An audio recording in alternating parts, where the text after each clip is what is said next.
Nesta aula vamos falar sobre funções inversas, com ênfase para as funções trigonométricas inversas. Funções inversas. Vou começar com um exemplo. Vou pegar a curva y igual a x ao cubo mais 1. Aí está o gráfico dessa curva, né? Eu vejo aqui naquele diagrama um caminho para um ponto x. Esse ponto x é levado ao ponto y, que é definido para ser x ao cubo mais 1. Então eu tenho y como uma função de x. Agora eu vou pegar a equação, essa mesma equação, e eu vou tentar isolar o x. Né? Da equação y igual a x ao cubo mais 1, eu vou tentar isolar o x. Então eu isolo o x ao cubo, e depois eu isolo o x tirando a raiz cúbica, né, de y menos 1. Então eu consigo isolar o x e escrever então o x como função de y. Eu vou chamar essa função de g. Então eu tenho uma espécie de caminho de volta, né? Antes do x eu ia para o y, agora do y eu volto para o x. E aquela regra ali, aquela fórmula, né, da função g me diz como fazer isso. Então está ali a mesma curva, né, só que agora eu escrevo x como função de y e não y como função de x. E eu começo o meu caminho lá com o y e eu volto para o x, usando a função que eu chamei de g. Então eu vou notar o seguinte: se eu começar em x e aplicar f e depois a g, vamos ver o que acontece. Se eu começo com x, aplico f e depois g. A f de x é x ao cubo mais 1. Então eu tenho g de x ao cubo mais 1. O que a g faz com seu argumento? Ela calcula a raiz cúbica do argumento menos 1. Então eu substituo o y por x ao cubo mais 1 na definição ali de g. E agora eu faço essa conta, né? X ao cubo mais 1 mais 1 menos 1 eu posso cancelar. E eu fico com raiz cúbica de x ao cubo que dá x. Então, se eu começo com x, aplico a função f, depois a função g, eu volto para x. E isso independente da escolha de x, vale para qualquer x real. Agora vamos começar com um y. Então, eu começo com um y qualquer, eu aplico primeiro a função g e depois a função f. Então de y eu vou ir para um x. Esse x é definido como sendo g de y, né? Então eu tenho f de g de y, que é f da raiz cúbica de y menos 1. Agora o que a função f faz com o seu argumento? Ela eleva a potência 3, né? Eleva ao cubo e soma 1. Então eu pego o argumento, que é a raiz cúbica de y menos 1, elevo a potência 3 e somo 1. Se eu fizer isso, eu vou ter a expressão y menos 1 mais 1. Então eu vou cancelar os 1 e o menos 1 e eu retorno para y. E isso independente da escolha de y. Então eu tenho que f composta com a g composta com a f de x dá x para todo x, e f composta com a g de y dá y para todo y. Parece um caminho de volta perfeito, né? Onde uma função cancela o efeito da outra. Então eu vou estender o que está acontecendo aqui nesse exemplo para funções em geral. Então tenho essa definição. Se as funções f e g satisfazem a condição de que f composta com a g num ponto x dá x para qualquer x no domínio da f, e f composta com a g de y dá y para qualquer ponto no domínio da g, isso quer dizer, então, se eu começo em x, aplico a f e depois aplico a g, eu volto para x. Ou se eu começo em y, aplico g, depois aplico f, eu volto para y, independente da escolha de y, nós vamos dizer que f e g são funções inversas uma da outra. Ou então que f é a função inversa de g e g é a função inversa de f. Então, eu tenho aqui uma anotação que a gente vai usar, no caso, então, ao invés de chamar a função inversa de f por uma outra letra, né, por uma letra g, por exemplo, o que a gente fez anteriormente, nós vamos usar essa notação f elevado a menos 1. Isso leia-se f na menos 1. Essa é a notação para a função inversa da f. Então, no exemplo anterior, nós tínhamos f de x igual a x ao cubo mais 1, e a função inversa é a função g. Então, nós não vamos chamar de g, nós vamos chamar de f menos 1. A f menos 1 de y, então, é a raiz cúbica de y menos 1. Então, f menos 1 aplicada na f em um ponto x qualquer da x, para todo x em R, e f, que é o domínio da função f, né? E f aplicada na função f menos 1 de y, da y para qualquer y no domínio da função inversa, que é também toda a reta real. Uma mudança de variável independente.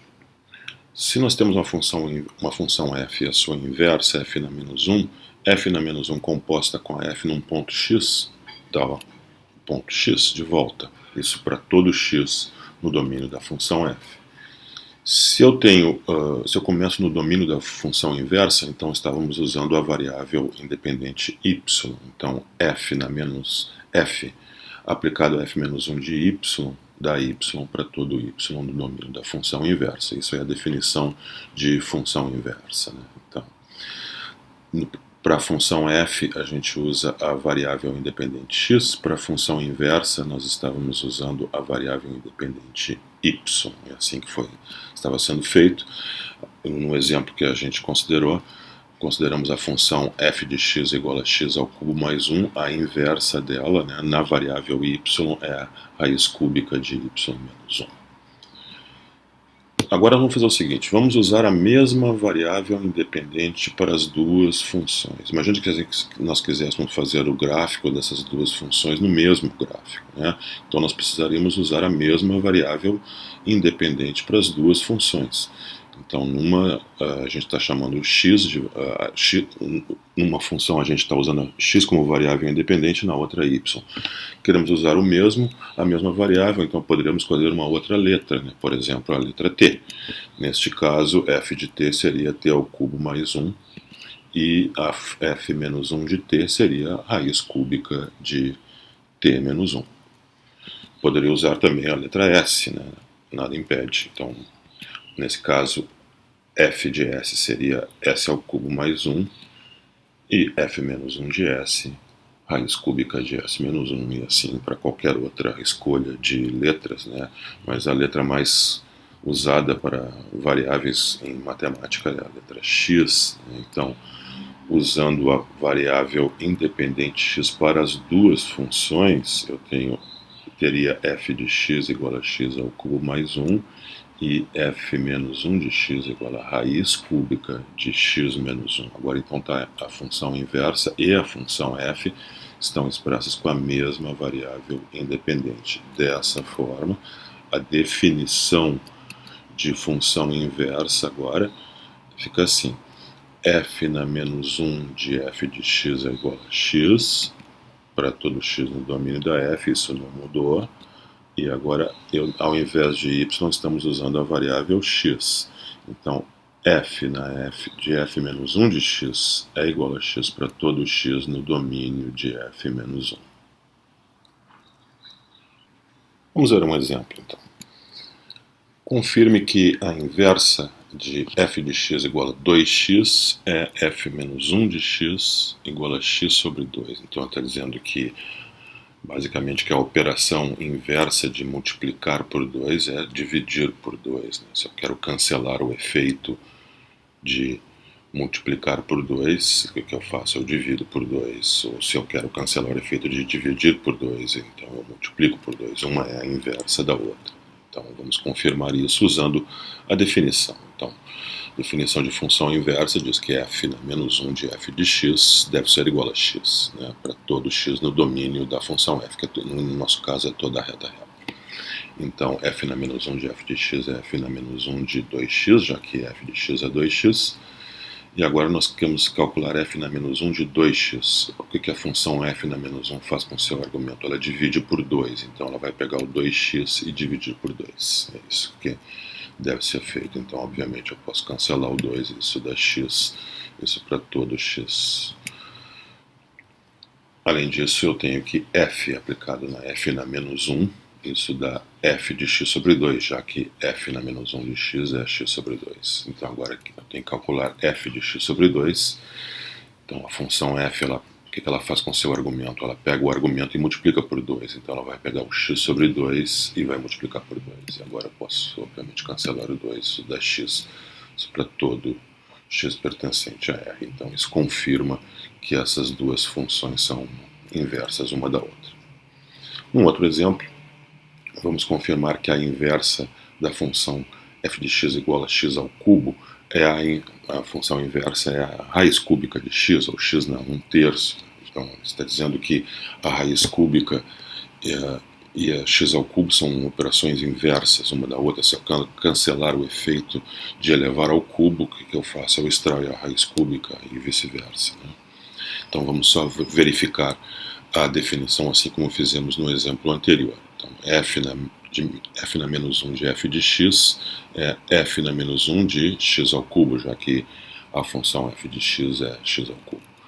Aí eu tenho então que essa expressão é igual a raiz cúbica, ou x ao cubo, vezes elevado à potência 1/3, né? Já que a função inversa, f na menos 1 de x, é x na 1/3.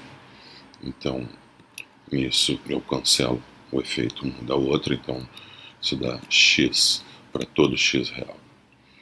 Da mesma forma, eu tenho que f de f na menos 1 de x é f de x na 1/3. O que a função faz com o seu argumento? A função f, ela pega o argumento e eleva a potência 3. Então ela vai pegar o x na 1/3 e vai levar na terceira potência. Eu posso cancelar aqueles expoentes e eu tenho então x na primeira, que dá x para todo x real. Então isso confirma que essas duas funções são inversas uma da outra.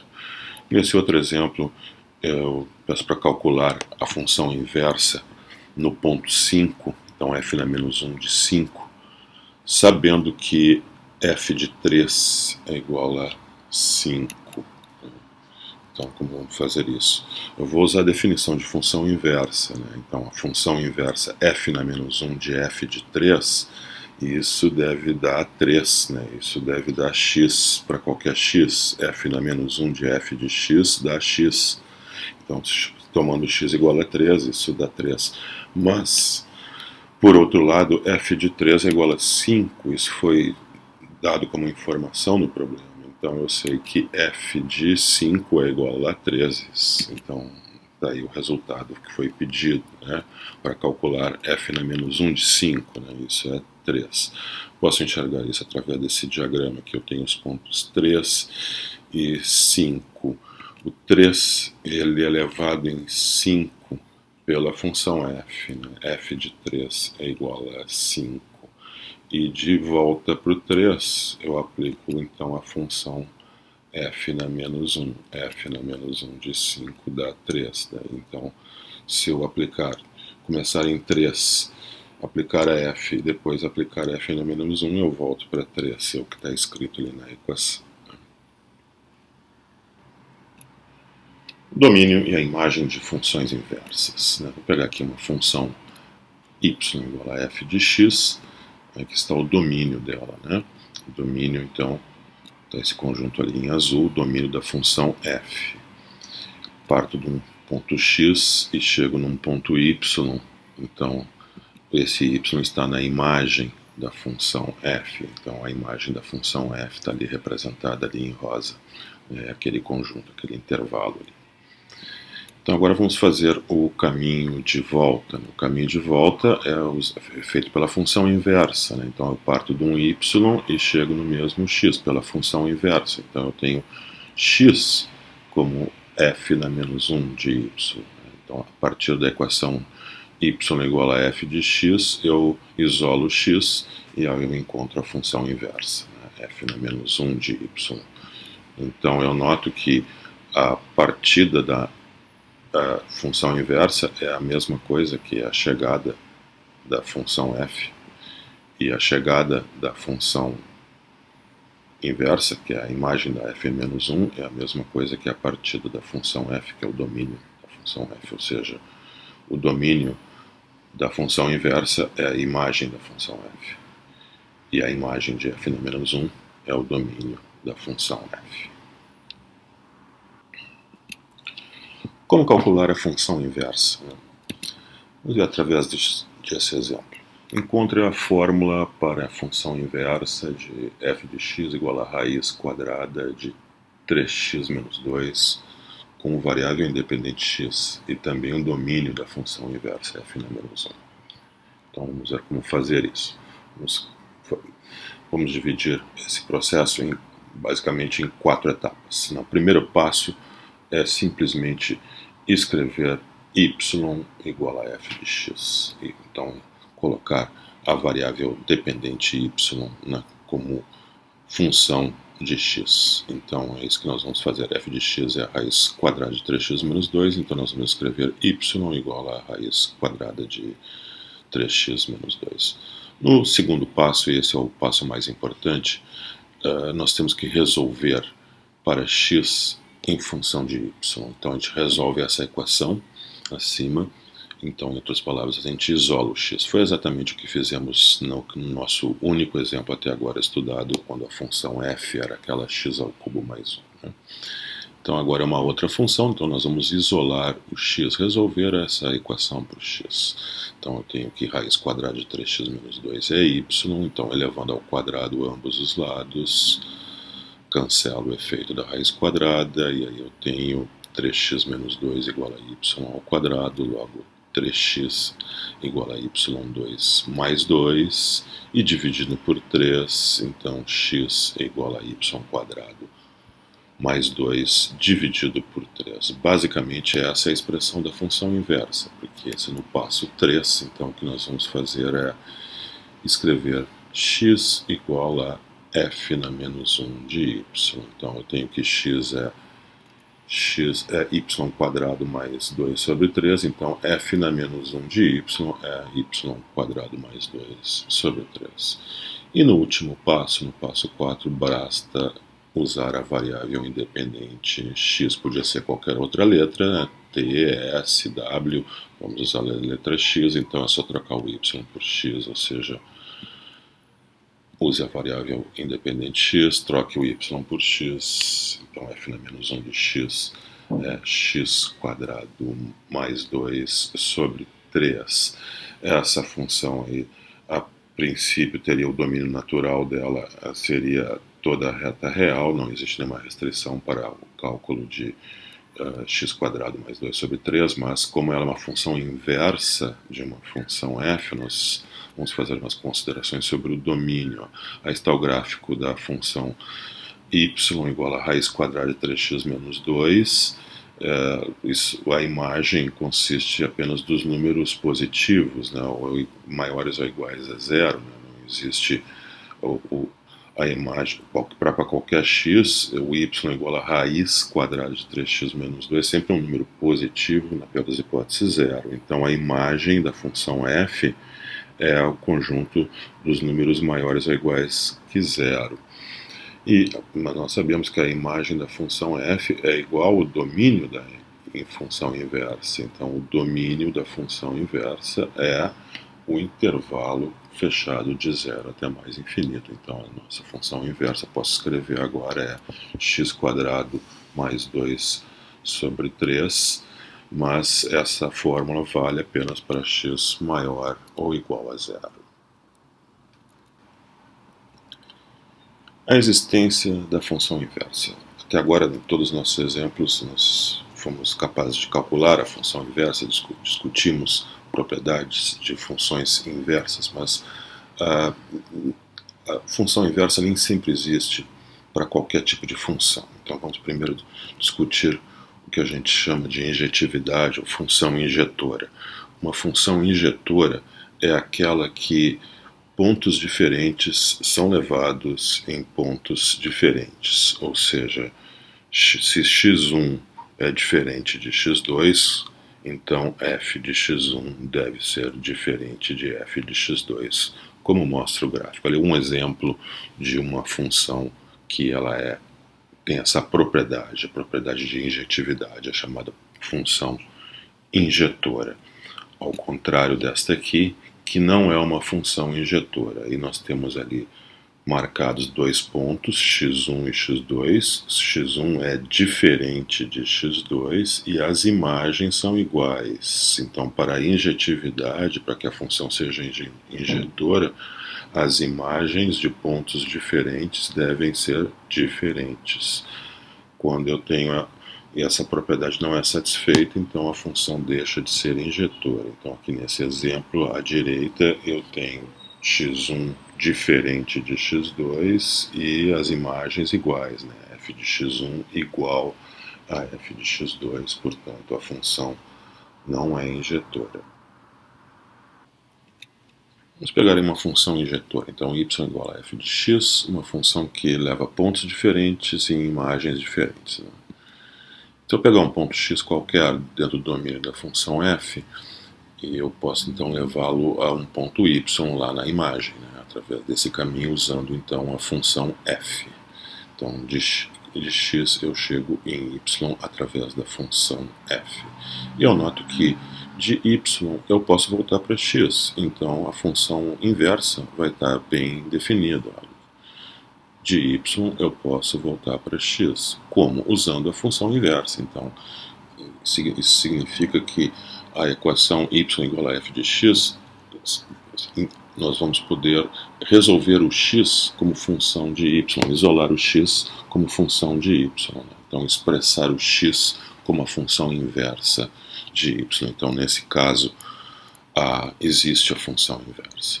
Se a função não é injetora, note bem, né? Essa função não é injetora, né? Porque pontos com pontos diferentes podem ter a mesma imagem. Né? Então, por exemplo, se eu quiser voltar de y, voltar para o x, eu vou ter dois caminhos. Eu vou ter um caminho x1 e um possível caminho x2. Então, uma mesma entrada teria duas possíveis saídas para a suposta função inversa. E isto fere a definição de função. Então, essa suposta função inversa não é uma função, porque seria uma função com duas saídas, isso é impossível. Então, não existe a função inversa nesse caso. Então, se a função não é injetora, o que acontece? Não existe a função inversa. Por quê? Porque a equação y igual a f de x admite mais de uma solução. Então, no caso ali da minha figura, à direita, a função que não é injetora, essa equação admitiria duas soluções. Né? Mas, em geral, pode ser mais do que uma, né? 2, 3, um número qualquer. Então, se a função não é injetora, não existe a função inversa. Assim, nós temos o seguinte teorema. Uma função f tem inversa se e somente se ela é injetora. Então, significa que somente as funções injetoras têm inversa.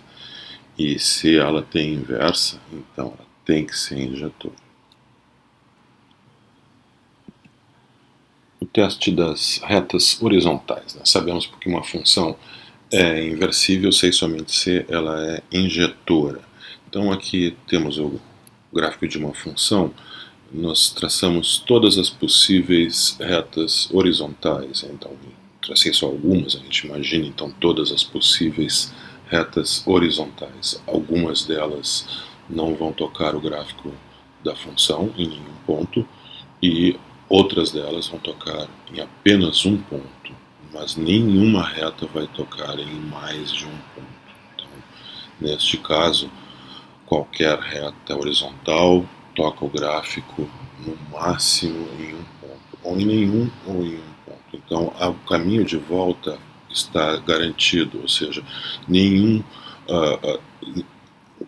dois pontos diferentes não podem ter a mesma imagem. Né? Então, eu tenho com certeza que a função é injetora, logo ela tem inversa. Então, se eu traçar retas horizontais, todas as possíveis retas horizontais e o gráfico, e elas tocarem no gráfico em apenas um ponto ou em nenhum ponto, no máximo em um, Então, com certeza, eu posso dizer que essa função é injetora e ela tem inversa.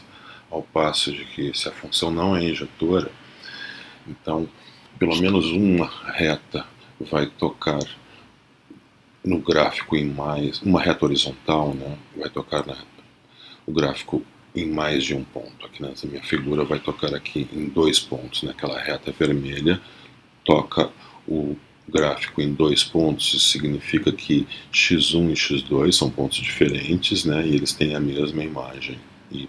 Então a função não é injetora, né?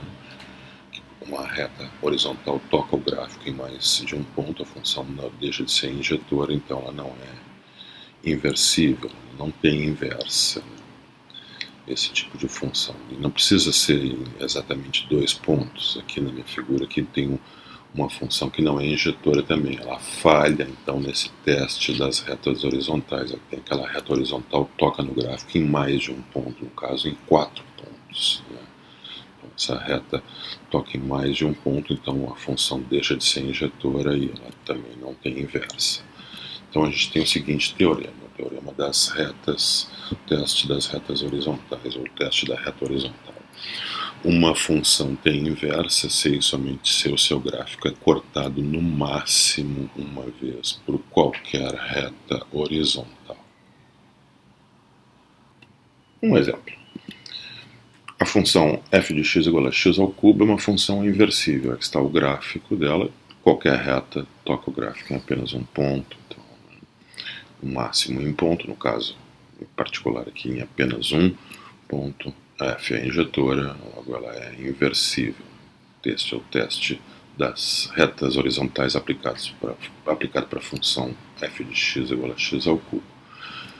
Ao passo que para a função x ao quadrado, esse teste não pode ser aplicado, ele falha, né? Porque a função ela não é inversível, porque uma reta vertical, uma reta horizontal, ali está ela toca o gráfico em 2 pontos. A reta horizontal y igual a 4 toca, obviamente, o gráfico em 2 pontos no gráfico, o ponto com coordenada x igual a menos 2 e x igual a mais 2.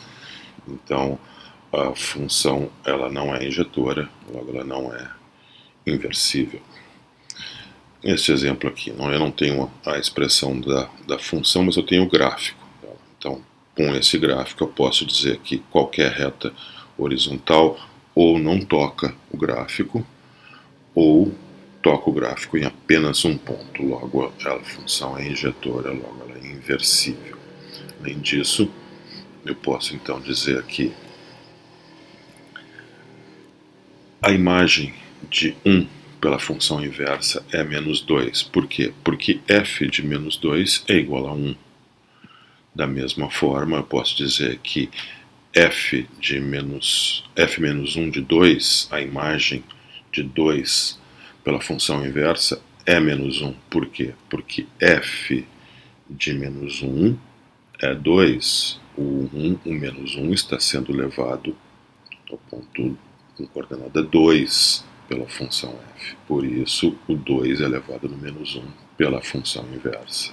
Da mesma forma, o 3 elevado no 2 pela função inversa, f na menos 1 de 3 é igual a 2, porque f de 2 é igual a 3. Funções crescentes ou decrescentes são inversíveis. O que é uma função crescente? Uma função crescente é aquela que satisfaz a seguinte propriedade. Se x1 é menor que x2, então se eu ando para a direita no eixo x, então f de x1 é menor que f de x2. Então isso vai corresponder a eu andar para cima no eixo y, ou seja, andar para frente no eixo x implica andar para frente no eixo y, que o sentido da direita é para frente no eixo x e o sentido para cima é o positivo no eixo y. Isso faz com que o gráfico seja desse formato, uma função que é crescente. Ao passo que, se ela é decrescente, exatamente o oposto ocorre. À medida que nós andamos para a direita, a função vai andar para baixo, ou seja, se x1 é menor que x2, f de x1 vai ser maior que f de x2, ou de forma equivalente, f de x2 menor que é f de x1. As funções crescentes ou decrescentes, elas passam no teste das retas horizontais. Imagine que eu tenho todas as possíveis retas horizontais aí, atravessando os gráficos, ou elas não vão tocar o gráfico das funções em nenhum ponto, ou elas tocam em apenas um ponto. Então, se a função é crescente, ela é injetora, ou se ela é decrescente também, ela é injetora. Logo, ela é inversível. Portanto, funções crescentes são inversíveis, assim como as funções decrescentes. Gráfico das funções inversas. A partir do gráfico da função f, será possível obter o gráfico da função inversa, se ela for inversível, né, claro, se ela for injetora, através da seguinte observação. Imagina que eu tenho a função f, eu tenho um ponto A, de A eu vou até B através da função f. Se a função é inversível, então o caminho inverso pode ser feito através da função inversa. Então de B eu volto para A. Então eu posso dizer o seguinte, que o ponto com coordenadas AB, x igual a y igual a B, está no gráfico da função f de x, porque B é igual a f de A. E da mesma forma, de forma equivalente, o ponto BA está no gráfico da função inversa, fn-1, porque f-1 de B é igual a. Com essa observação, eu vou fazer o seguinte, eu vou colocar aqui no gráfico, no plano cartesiano, a reta y igual a x, né, da função identidade, y igual a x, e ali os dois pontos com coordenadas A, B e o outro ponto com coordenadas BA. Agora eu vou observar o seguinte, né, que aquela medida ali é A menos B, que é igual a essa medida aqui, que é B, é A menos B também. Então aquele pequeno triângulo ali é um triângulo formado com os dois pontos AB e o ponto BA, é um triângulo isósceles. Logo, aquele lado em vermelho é igual ao lado verde, ou seja, aquela medida em vermelho é igual à medida em verde, ou seja, os pontos A e B, e os pontos AB e o ponto BA estão refletidos através da reta y igual a x. Então é como se a reta y igual a x fosse um espelho, e AB é a imagem espelhada de BA e vice-versa. Então A, B e BA são reflexões por y igual a x. Os pontos AB e os pontos BA, eles são refletidos através da reta y igual a x. Isso vale para quaisquer pontos com coordenadas AB e BA. Mas nós vimos acima que se AB está no gráfico da função f, BA está no gráfico da função inversa e vice-versa. Então, o gráfico da função inversa deve ser a imagem refletida do gráfico da função f. Isso valendo para todos os pontos do gráfico, onde o espelho é feito pela reta, o papel do espelho é feito pela reta y igual a x. Então, os gráficos de f e de f-1 são reflexões pela reta y igual a x. Bem, vamos pegar alguns exemplos de funções e suas inversas que já estudamos e ver os gráficos. Um exemplo que nós já vimos é a função 2x, f de x igual a 2x, e sua inversa, que é x sobre 2. Então, em azul está a reta y igual a 2x, em vermelho a reta y igual a x sobre 2, e a reta tracejada y igual a x, que faz o papel do espelho, né? Perfeita reflexão. Então, a reta vermelha é a imagem refletida da reta azul através da reta y igual a x. Outro exemplo que vimos foi a função f de x igual a x ao cubo, cuja inversa é a raiz cúbica de x, ou x na 1/3. Né? E aí está aí o gráfico em azul da função f, e em vermelho da sua inversa. Né? A imagem, podemos ver a perfeita imagem refletida do gráfico em azul. Né? pela reta y igual a x. Outro exemplo foi a função f de x igual a raiz quadrada de 3x menos 2, que calculamos a sua inversa, né? Aqui no processo de 4 passos, como sendo então a f menos 1 de x é x quadrado mais 2 sobre 3, essa fórmula valendo apenas para x maior ou igual que zero. Então aí estão os gráficos, em azul é a função f, 3x, raiz de 3x menos 2, em vermelho a função inversa, né? Então x quadrado mais 2 sobre 3 valendo apenas para x maior ou igual que zero. Restringindo domínios para a inversibilidade. Vamos ver como restringir o domínio de uma função não inversível para que ela, com um novo domínio, portanto uma nova função, se torne assim inversível. Vamos ver isso através de um exemplo. Vou pegar a função f de x igual a x ao quadrado, está aí o gráfico, uma parábola com vértice na origem, e eu sei que é uma função que ela não é inversível, não é injetora, falha no teste da reta horizontal, a reta horizontal tocando no gráfico da curva em mais de um ponto, né, precisamente em 2 pontos. Então, uma função que não é inversível. Já se eu pegar a função g, que ela tem a mesma fórmula da função f, x quadrado, e restringir o domínio da função f é toda a reta real, da função g o domínio vai ser um domínio artificial, vou impor domínio apenas para os números não negativos, ou seja, para os números maiores ou iguais que zero. Isso equivale a pegar, esse equivalente a pegar a parábola e cortar ela pela metade, né? Corto ela pelo vértice e fico só com a parte da direita.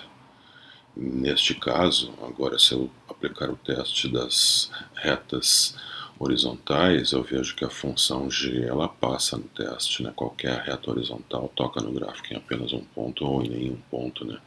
Então, essa é uma função inversível. A função f não é inversível, mas a função g é inversível. A função g e a função f têm os mesmos valores, né? Tem a mesma imagem. Essa é a vantagem da função g sobre a função f. Da mesma forma que eu fiquei com a parte da direita, eu poderia ter ficado com a parte da esquerda, né? Se eu definisse a função h como sendo x quadrado para x não positivo, ou seja, para x menor ou igual que zero. Neste caso, essa função h também passa no teste das retas horizontais, ela também é inversível e ela também tem a mesma imagem que a função g e que a função f, então assume os mesmos valores, né? Nada perdido, ou seja, todos os números positivos, né? Essa imagem de h, a imagem de g, também é a imagem da função f. Um exemplo, vamos pegar a função f de x igual a x quadrado, vamos restringir o seu domínio, né? O domínio natural dessa função seria toda a reta real, vamos restringir o domínio dela então para os números não negativos, então x maior ou igual que zero. Vamos obter a sua inversa, já que já sabemos que ela é inversível, né? Ela é injetora. Vamos obter a inversa através daquele processo de 4 passos, né? No primeiro passo, escrevemos a relação y igual a f de x, ou seja, y igual a x quadrado, onde x é maior ou igual que zero. Vou salientar isso. Passo 2 é o passo mais importante. Vamos resolver a equação para x em função de y. Então, temos x2 igual a y, mas x deve ser maior ou igual que zero. Então, a princípio, teríamos duas soluções aqui, né? Uma seria menos a raiz de y e a outra mais a raiz de y, que eu não preciso escrever o mais, né? Basta escrever raiz quadrada de y, já está subentendido que esse é um número positivo.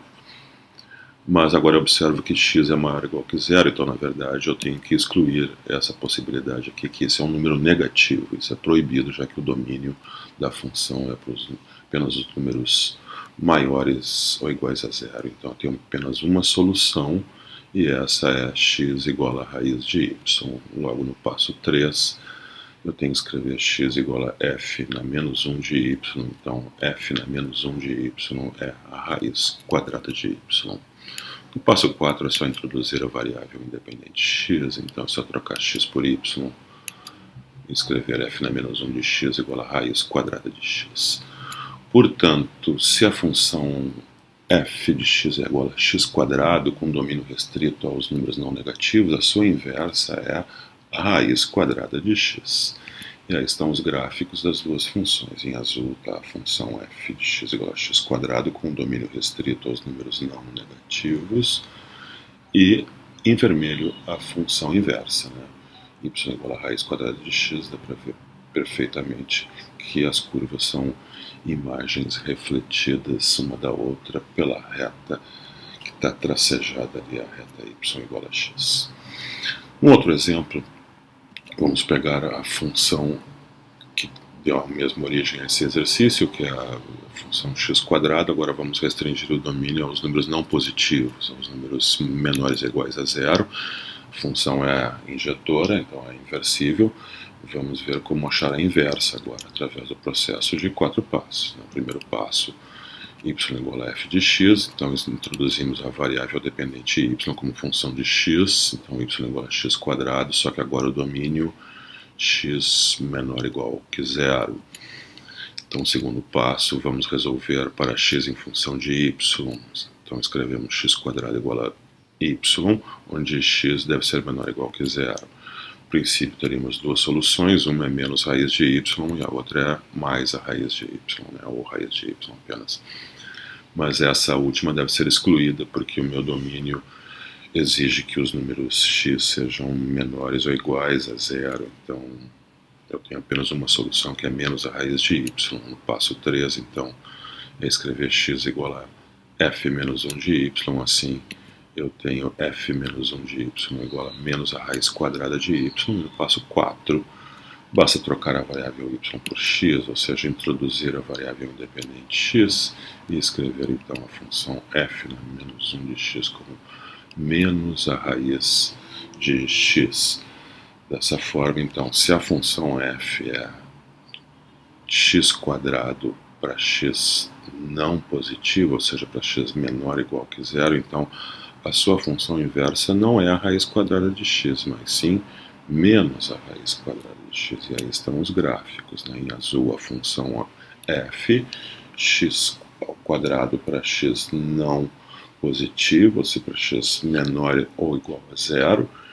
A reta tracejada é a reta y igual a x e a função inversa é a menos raiz de x. Tá ali? As curvas azul e vermelho são imagens refletidas uma da outra pela reta y igual a x.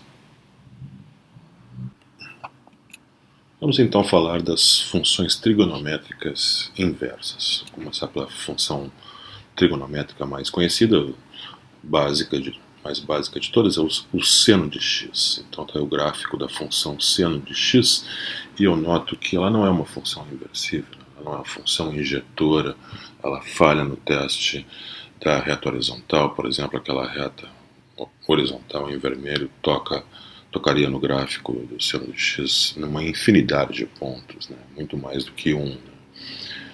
Então ela falha na injetividade, logo ela não pode ser uma função inversível, mas nós gostaríamos, é importante nas aplicações, ter uma inversa para o seno de x, e eu noto então que se eu restringir o domínio do seno de x para o intervalo que vai de menos π sobre 2 até π sobre 2, então está ali salientado em azul mais forte, né, não tracejado, então essa função, sim, uma função crescente, logo ela é injetora, logo é inversível. Então eu posso inverter o seno de x, e eu noto que a imagem do seno de x é todo o intervalo que vai de menos 1 a 1, quando eu pego este domínio de menos π sobre 2 até π sobre 2, então eu não perco nada, eu não perco nenhuma informação, nenhum valor do seno de x será perdido ao restringir o domínio. Né? Os outros valores, o domínio estendido só repetiria os mesmos valores entre menos 1 e 1 que já estão ali salientados no gráfico. Então eu posso definir a função inversa do seno de x, e essa eu vou chamar de arco seno de x. Eu já posso então, inclusive, obter o gráfico através da simetria em relação à reta y igual a x, a imagem refletida da curva do seno de x a imagem é refletida em relação à reta y igual a x. Ela está em vermelho, então o arco seno de x. Eu vou observar que a função f é o seno de x, ela está definida entre menos π sobre 2 e π sobre 2, e a função inversa, então, eu chamo de arco seno de x. O domínio da função inversa, então, é o intervalo que vai de menos 1 até 1, é a imagem da função f, né? Então, ou seja, a imagem do seno de x. Então, o domínio do arco seno são os números entre menos 1 e 1, incluindo os extremos.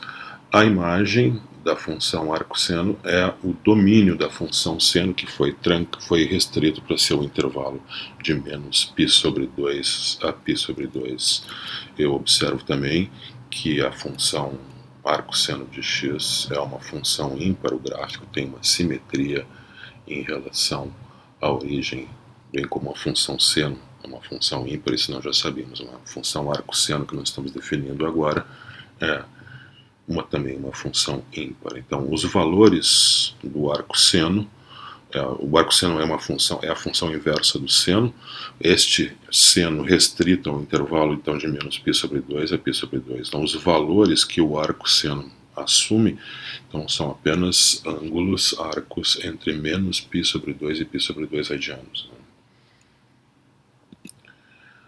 A mesma coisa, de modo semelhante, não podemos inverter a função cosseno de x, porque ela falharia também no teste da reta horizontal, né? Não é uma função injetora dentro do seu domínio natural, que é toda a reta real.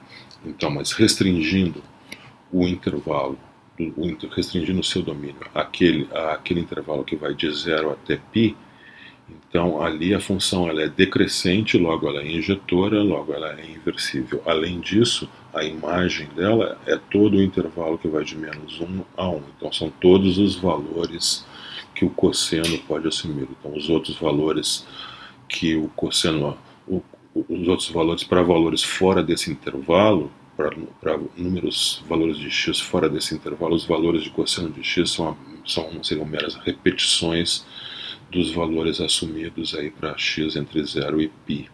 Então esses valores de menos 1 até 1, então incluem todos os valores possíveis, não perdemos nada ao restringir o domínio da função cosseno de x. Ganhamos a injetividade, então podemos inverter, e aí está o gráfico da função cosseno de x e a sua inversa, que nós então chamamos de arco cosseno de x. Então a função cosseno de x ela tem um domínio restrito aos números entre 0 e π. Então a função inversa dela é o arco cosseno de x, chamamos então com essa notação, arco cosseno de x, é uma função inversa do cosseno, cujo domínio então é menos 1, 1, e a imagem é 0π. Então os valores que a função arco cosseno assume, né, são números entre 0 e π. A função tangente de x também não é uma função injetora, ela falha no teste da reta horizontal, né? Mas se nós restringirmos o domínio dela ao intervalo que vai de menos π sobre 2 até π sobre 2, não incluindo esses pontos, né, que a função não está definida ali, então aí a função ela passa a ser uma função crescente, logo injetora, então pode ser invertida. Então nós podemos definir a função inversa dela, que eu chamo então de arco tangente de x. Está aí o gráfico em vermelho aí da função arco tangente de x, obedecendo então aquela lei de simetria em relação à reta y igual a x com o gráfico da função tangente de x, né?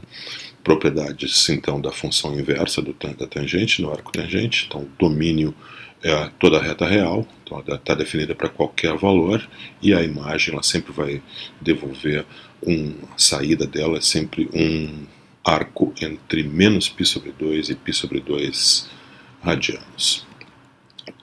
Além disso, ela é uma função ímpar, podemos notar o gráfico ali, a simetria em relação à origem. A função secante de x também não é uma função injetora, né, com seu domínio natural. Se restringirmos o domínio ao intervalo que vai de 0 até π, excluindo o ponto π sobre 2, no ponto π sobre 2 a secante não está definida porque o cosseno é zero, né? O cosseno de π sobre 2 é zero e a secante é justamente 1 sobre o cosseno. Então, excluindo esse ponto e considerando o intervalo de 0 a π, a função ela é injetora, ela passa no teste das retas horizontais, então ela pode ser invertida. Este é o gráfico então da função inversa da função secante, com a qual chamamos arco secante de x. Note a simetria, que obedece a simetria em relação à reta y igual a x, né? São as curvas vermelhas e azuis, são reflexões pela reta y igual a x.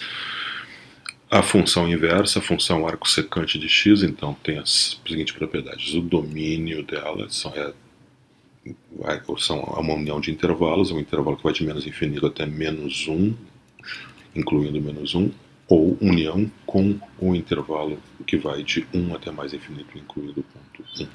Já a imagem é o domínio da função f, ou seja, é o intervalo que vai de 0 até π, excluindo o π sobre 2. Então aquela reta tracejada horizontal y igual a π sobre 2, naquele ponto não está na imagem, então ele é excluído. Na imagem é o intervalo que vai de 0 a π sobre 2, não incluindo π sobre 2, união com o intervalo que vai de π sobre 2 até π, não incluindo π sobre 2, mas incluindo π. Calculando funções trigonométricas inversas. Vamos pegar uma equação trigonométrica muito simples, o seno de x igual a menos 1 meio. Se quiséssemos resolver essa equação, eu notaria primeiramente que ela tem infinitas soluções, né? Existem infinitos valores de x, infinitos valores do ângulo do arco x, cujo seno vai dar menos 1 meio. Isso pode ser visto graficamente. Está o gráfico do seno de x e a reta y igual a menos 1 meio. Essa reta vai tocar no gráfico da função seno de x em uma infinidade de pontos, mas se eu restringir a minha atenção apenas por um intervalo que vai de menos π sobre 2 a π sobre 2, que é o domínio do seno de x, onde ele é uma função crescente, onde ele existe a função inversa, o arco seno, existe apenas um ponto, uma intersecção. E essa intersecção é menos π sobre 6, então, se o seno de x é menos 1 meio, então x deve ser o arco seno de menos 1 meio, desde que a gente restringe a nossa atenção ao intervalo que vai de menos π sobre 2 a π sobre 2. Então é a solução única, né, da minha equação dentro daquele intervalo de menos π sobre 2 a π sobre 2. Então o arco seno de menos 1 meio é menos π sobre 6. Por quê? Porque o seno de menos π sobre 6 é menos 1 meio. Por exemplo, vamos calcular os valores exatos de arco seno de 1 sobre raiz de 2 e arco seno de menos 1. O 1 sobre raiz de 2 ele pode ser escrito assim, né, como 1 sobre raiz de 2 vezes raiz de 2 sobre raiz de 2, né, multiplicando e dividindo por raiz de 2 e observando que raiz de 2 vezes raiz de 2 dá 2, então isso é raiz de 2 sobre 2. Eu escrevo dessa forma porque é mais comum nos lembrarmos que o seno de 45 graus é a raiz de 2 sobre 2, o seno de π sobre 4 radianos é a raiz de 2 sobre 2, que é a mesma coisa que 1 sobre raiz de 2. Dessa forma, o arco seno de 1 sobre raiz de 2 é π sobre 4. Por quê? Porque o seno de π sobre 4 é 1 sobre raiz de 2. Da mesma forma, o seno de menos 90 graus é menos 1 meio. O seno de menos π sobre 2 radianos é menos 1. O seno de menos 90 graus é menos 1. O seno de menos π sobre 2 radianos é menos 1. E isso me diz então que o arco seno de menos 1 é menos π sobre 2. Identidades para funções trigonométricas inversas. Vamos discutir um método interessante que vai nos proporcionar obter identidades para funções trigonométricas inversas de uma maneira bastante simples. Vamos começar com a definição do arco seno. Relembrando o que é o arco seno de x. O arco seno de x é o ângulo θ medido em radianos, tal que o seno de x, o seno de θ é x. Então, o arco seno de x é o ângulo medido em radianos, o ângulo θ, tal que o seno de θ é igual a x. Então, θ é o arco seno de x. Então, se seno de θ é x, θ é o arco seno de x. Agora vamos imaginar aqui um triângulo retângulo que diga exatamente essa informação. Um triângulo retângulo com um ângulo θ, ali tem e você pode notar que o seno de θ, que é o cateto oposto sobre a hipotenusa, né? Eu escolhi o cateto oposto para ser exatamente x e a hipotenusa para ser 1, então esse triângulo aqui me diz que o seno de θ é igual a x. E se o seno de θ é igual a x, logo o θ é o arco seno de x, então eu posso substituir o θ ali naquele triângulo pelo arco seno de x. Vou chamar o outro lado, o outro cateto, vou chamar de y, e agora vou usar o teorema de Pitágoras. Então, para dizer que x² mais y² é igual a 1, logo y ao quadrado é igual a 1 menos x2, consequentemente, aquele lado y ali é a raiz quadrada de 1 menos x2, então eu vou mandar aquele y embora e vou substituí-lo por raiz quadrada de 1 menos x2. Agora, de posse desse triângulo, eu posso obter as identidades trigonométricas que eu estava mencionando. Por exemplo, o cosseno do arco seno, o cosseno daquele ângulo é o cateto oposto sobre o cateto adjacente sobre a hipotenusa. Então, o cosseno do arco seno de x é a raiz quadrada de 1 menos x2 sobre 1, que é a raiz quadrada de 1 menos x2. É uma fórmula, né, uma identidade trigonométrica envolvendo o arco seno de x. Então, o cosseno do arco seno de x é a raiz de 1 menos x2. De maneira semelhante, a tangente do arco seno de x é o cateto oposto sobre o cateto adjacente, ou seja, é x sobre a raiz de 1 menos x2. Podemos obter identidades trigonométricas envolvendo o arco cosseno da mesma forma, de uma forma semelhante, né, bastante semelhante. Então, se o arco cosseno de x é um ângulo θ medido em radianos, tal que o cosseno de x é θ. Então, se o cosseno de x é θ, é porque θ é o arco cosseno de x, e vice-versa. Então, eu construo esse triângulo retângulo com o ângulo θ, o ângulo agudo θ, e de forma que o cosseno de θ é precisamente x, né? Porque o cosseno de θ é o cateto adjacente, que é x, sobre a hipotenusa, que de propósito eu coloquei como sendo 1. Então, da mesma forma, esse θ pode ser substituído pelo arco cosseno de x, né? E aquele cateto que está faltando ali, usando o mesmo raciocínio, usando o teorema de Pitágoras, podemos deduzir que é a raiz de 1 menos x2.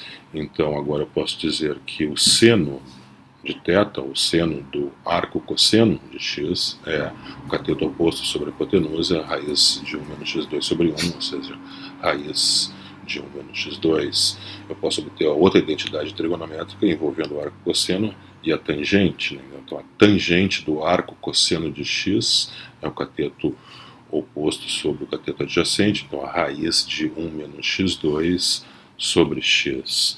O mais importante aqui não é decorar memorizar essas identidades trigonométricas, e sim o método, entender o método para poder obtê-las. Dentro dessa mesma linha, o arco tangente de x é o ângulo medido em radianos, tal que a tangente de θ é igual a x. Então, se a tangente de θ é igual a x, é porque θ é o arco tangente de x e vice-versa. Então, eu construo aquele triângulo com essa informação, né, que o ângulo θ, a tangente do ângulo θ tem que ser x. Então, eu escolho o cateto oposto ao ângulo θ para ser x e o cateto adjacente para ser 1, de forma então que a tangente de θ seja x. Logo, esse triângulo pode ser substituído ali por esse outro, onde o ângulo θ foi substituído pelo arco tangente de x.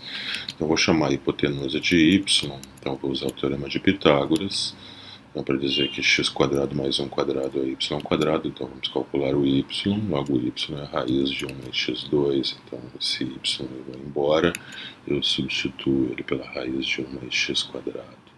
Então, de posse desse triângulo, eu posso obter novas identidades trigonométricas envolvendo o arco tangente, né? Por exemplo, o seno do arco tangente é o cateto oposto sobre a hipotenusa, então é x sobre raiz de 1 sobre x2, enquanto que o cosseno do arco tangente é o cateto adjacente sobre a hipotenusa, então 1 sobre a raiz de 1 mais x2. Finalmente eu vou obter, com esse triângulo aqui que já havíamos considerado para obter foi o primeiro triângulo considerado para obter as identidades com a função arco-seno. Então, esse triângulo aqui diz justamente que o seno daquele ângulo arco-seno é x sobre 1, né? Então coincide com essa ideia, e que o arco cosseno é o cateto adjacente, né, que é x sobre 1. O cosseno do arco cosseno é o cateto adjacente àquele ângulo que é x sobre 1, que é a hipotenusa. Então, as informações estão corretas, e desse triângulo aqui eu posso obter que a soma, né, dos dois ângulos, dois arcos, deve ser 90 graus, né? Então deve ser π sobre 2, então eu posso dizer então que o arco seno de x mais o arco cosseno de x é π sobre 2.